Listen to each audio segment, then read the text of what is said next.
least once, if not more than once, my, let's call it, discomfort around large bodies of water. The ocean in particular, large lakes, a bay. I wouldn't quite call it a phobia, but being out on the water makes me extremely anxious. I don't mind being on the beach, I don't mind being in pools, but being out in large bodies of water is not something I relish. Many years ago, before the boys, Sarah Jean and I took a trip to the Dominican Republic, and Sarah Jean, who loves the water, had the brilliant idea, let's rent a catamaran. So we get this catamaran, and she's out there, and the wings blowing, and the sails just going, and we're going farther and farther from the beach, and she's loving it, and I'm like basically this. White knuckles, counting the minutes till we get back to the shore. Large bodies of water, particularly ocean, are not my favorite things to do. And I think, for me, it's an issue of control. When you're on the ocean, you are not in control. And you have to recognize that.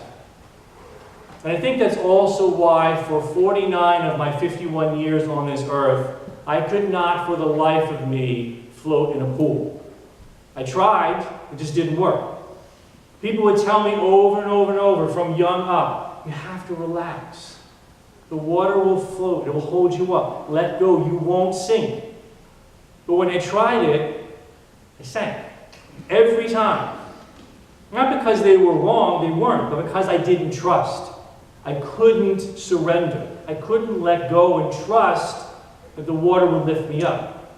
And then finally one day, I don't know why, maybe because with age I realized I didn't have to control so much. I was in the pool and said, all right, I'm going to try this. I'm just going to go all in and give it a shot.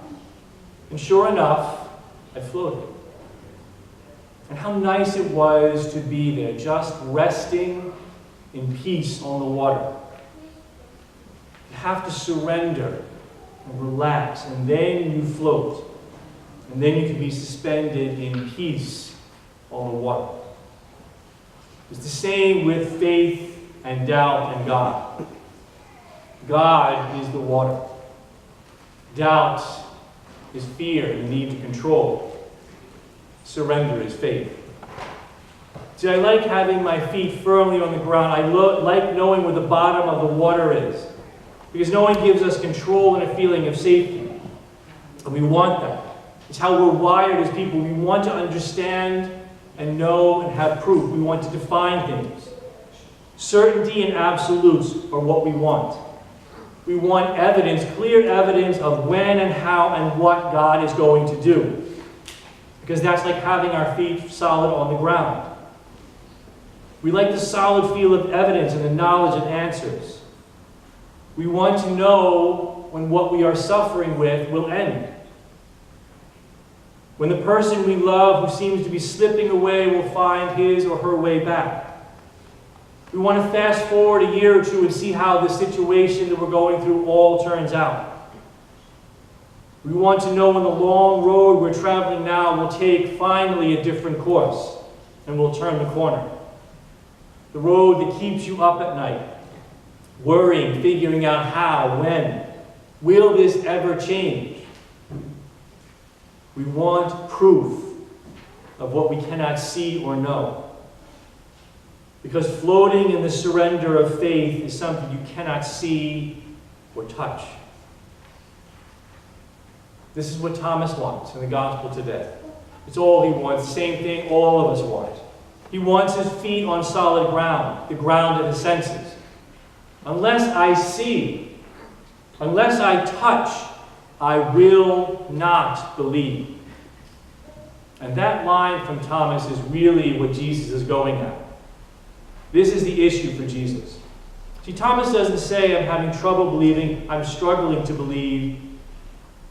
He's refusing to believe, even in the face of the witness of the other disciples. It is the stubborn, fear-born, arms-folded refusal to let go and surrender and trust in the power of God that Jesus takes issue with. See, God understands how we work. God understands it's difficult for us to believe what we can't see and hear and touch. But when we doubt, that's an invitation to more. Doubt in the power of God to move in our life, to heal our life, to change our life is an invitation. God is saying, let me show you. I know you're not sure, but let me show you what I can do in your life. Trust, let go, and you'll see.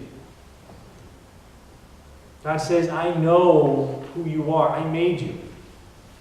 You want to know when I'm going to answer you, when things will be better. You want to know when I'm going to show up. You want the path you're on now to end because you want peace. But you can't see how that could ever be. So go ahead and wonder and question, but then let go.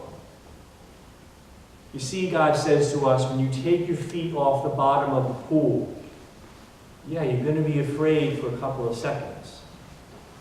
But surrender. Rest in me, and you'll float. God is saying, your doubt, I understand. But now I'm calling you to more.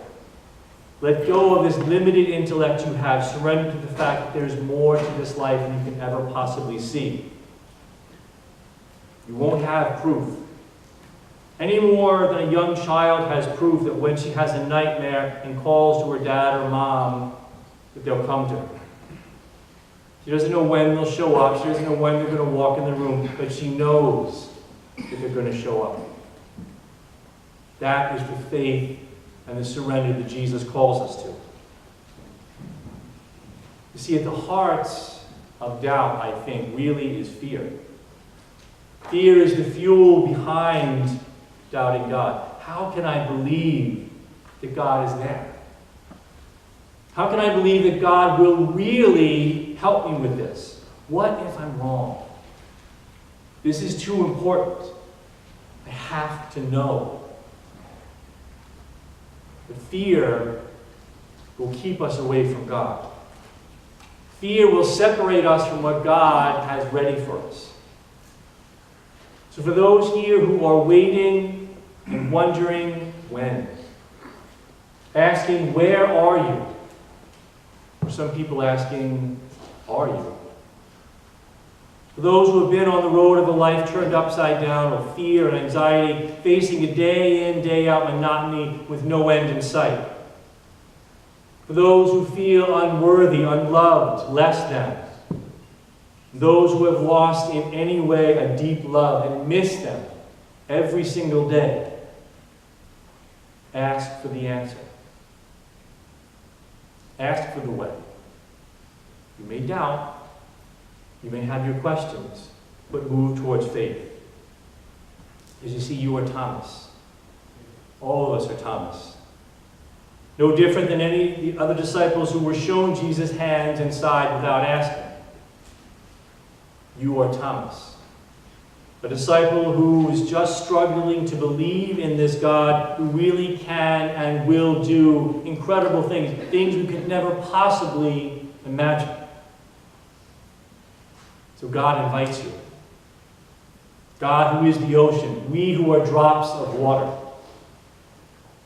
One poet writes, "Listen, O drop, surrender yourself without regret, and in exchange gain the ocean. Who should be so fortunate? An ocean seeking a drop." So float. Take your feet off the bottom and trust that the water will hold you up. It will.